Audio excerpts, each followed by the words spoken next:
23واں باب۔ فقیہوں اور فریسیوں کی تعلیم سے خبردار رہو۔ اس وقت یسوع نے بھیڑ سے اور اپنے شاگردوں سے یہ باتیں کہیں کہ فقیہ اور فریسی موسیٰ کی گدی پر بیٹھے ہیں، بس جو کچھ وہ تمہیں بتائیں وہ سب کرو اور مانو، لیکن ان کے سے کام نہ کرو، کیونکہ وہ کہتے ہیں اور کرتے نہیں۔ وہ ایسے بھاری بوجھ جن کو اٹھانا مشکل ہے باندھ کر لوگوں کے کندھوں پر رکھتے ہیں، مگر آپ ان کو اپنی انگلی سے بھی ہلانا نہیں چاہتے۔ وہ اپنے سب کام لوگوں کو دکھانے کو کرتے ہیں، کیونکہ وہ اپنے تعویذ بڑے بناتے اور اپنی پوشاک کے کنارے چوڑے رکھتے ہیں، اور ضیافتوں میں صدر نشینی اور عبادت خانوں میں اعلیٰ درجے کی کرسیاں اور بازاروں میں سلام اور آدمیوں سے ربی کہلانا پسند کرتے ہیں۔ مگر تم ربی نہ کہلاؤ، کیونکہ تمہارا استاد ایک ہی ہے اور تم سب بھائی ہو، اور زمین پر کسی کو اپنا باپ نہ کہو، کیونکہ تمہارا باپ ایک ہی ہے جو آسمانی ہے، اور نہ تم ہادی کہلاؤ، کیونکہ تمہارا ہادی ایک ہی ہے یعنی مسیح۔ لیکن جو تم میں بڑا ہے وہ تمہارا خادم بنے، اور جو کوئی اپنے آپ کو بڑا بنائے گا وہ چھوٹا کیا جائے گا، اور جو اپنے آپ کو چھوٹا بنائے گا وہ بڑا کیا جائے گا۔ یسوع مسیح فقیہوں اور فریسیوں کی ریاکاری کو ظاہر کرتا ہے۔ اے ریاکار فقیہو اور فریسیو، تم پر افسوس کہ آسمان کی بادشاہی لوگوں پر بند کرتے ہو، کیونکہ نہ تو آپ داخل ہوتے ہو اور نہ داخل ہونے والوں کو داخل ہونے دیتے ہو۔ اے ریاکار فقیہو اور فریسیو، تم پر افسوس کہ تم بیواؤں کے گھروں کو دبا بیٹھتے ہو اور دکھاوے کے لیے نماز کو طول دیتے ہو، تمہیں زیادہ سزا ہوگی۔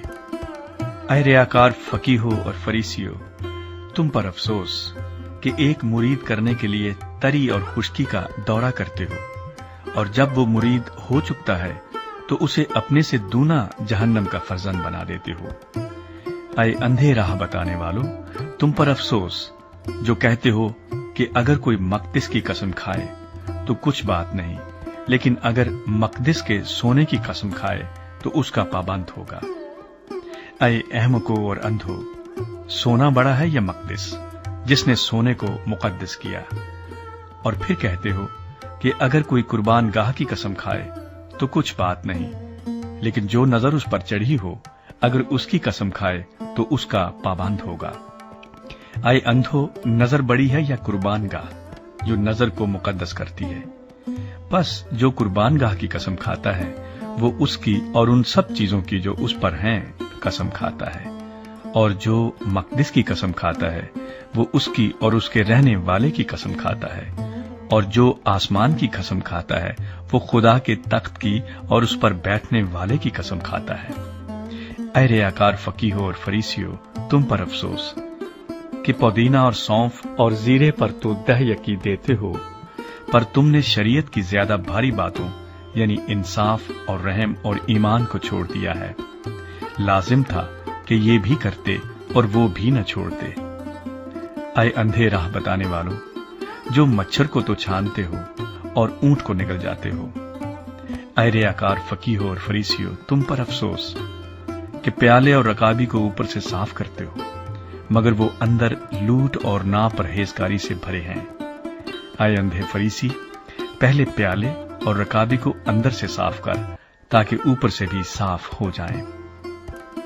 اے ریاکار فقیہو اور فریسیو، تم پر افسوس کہ تم سفیدی پھری ہوئی قبروں کی مانند ہو، جو اوپر سے تو خوبصورت دکھائی دیتی ہیں مگر اندر مردوں کی ہڈیوں اور ہر طرح کی نجاست سے بھری ہیں۔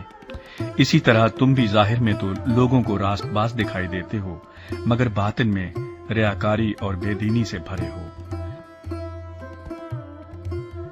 فقیہوں اور فریسیوں کی سزا کی پیش گوئی۔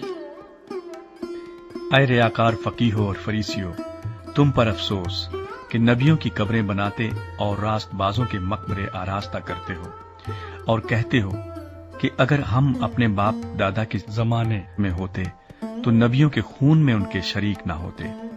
اس طرح تم اپنی نسبت گواہی دیتے ہو کہ تم نبیوں کے قاتلوں کے فرزند ہو، غرض اپنے باپ دادا کا پیمانہ بھر دو۔ اے سانپو، اے افئی کے بچوں، تم جہنم کی سزا سے کیوں کر بچوگے؟ اس لیے دیکھو، میں نبیوں اور داناؤں اور فقیہوں کو تمہارے پاس بھیجتا ہوں، ان میں سے تم بعض کو قتل اور مصلوب کرو گے اور بعض کو اپنے عبادت خانوں میں کوڑے مارو گے اور شہر بشہر ستاتے پھرو گے، تاکہ سب راست بازوں کا خون جو زمین پر بہایا گیا تم پر آئے، راست باز حابل کے خون سے لے کر برکیہ کے بیٹے زکریا کے خون تک، جسے تم نے مقدس اور قربان گاہ کے درمیان قتل کیا۔ میں تم سے سچ کہتا ہوں کہ یہ سب کچھ اس زمانے کے لوگوں پر آئے گا۔ یسوع مسیح کی یروشلیم سے محبت۔ اے یروشلیم، اے یروشلیم، تو جو نبیوں کو قتل کرتا اور جو تیرے پاس بھیجے گئے ان کو سنسار کرتا ہے، کتنی بار میں نے چاہا کہ جس طرح مرغی اپنے بچوں کو پروں تلے جمع کر لیتی ہے، اسی طرح میں بھی تیرے لڑکوں کو جمع کر لوں، مگر تم نے نہ چاہا۔ دیکھو، تمہارا گھر تمہارے لیے ویران چھوڑا جاتا ہے، کیونکہ میں تم سے کہتا ہوں کہ اب سے مجھے پھر ہرگز نہ دیکھو گے، جب تک نہ کہو گے کہ مبارک ہے وہ جو خداوند کے نام سے آتا ہے۔